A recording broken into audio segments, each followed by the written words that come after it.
These faces are what you might see if you had an extremely rare visual disorder called PMO. Prosopometamorphopsia, or PMO, is a rare neurological condition in which individuals can see distortions through faces. With fewer than 100 official cases in the last 100 years, it's been difficult to research the condition.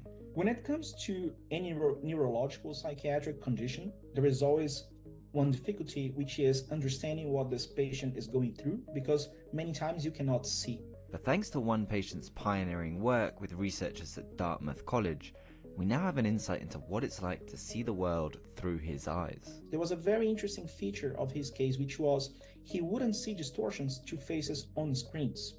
So because of that, he could actually assess the accuracy of the visualizations that we were producing to try to illustrate what he was seeing in real life.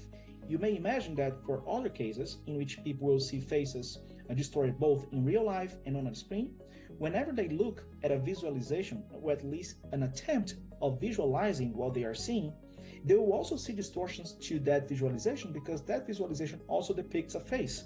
But these distortions are not the same for every patient with PMO. The way the distortions can appear can really vary across participants. So, for example, the case that we reported has to do with distortions that will make faces look like demons, and this is the word that the patient used.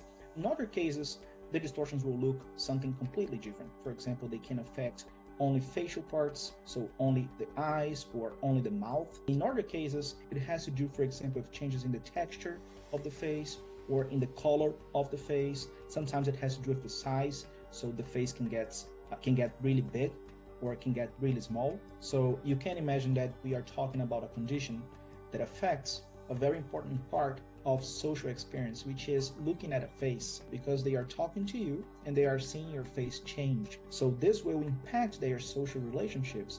The condition remains little understood.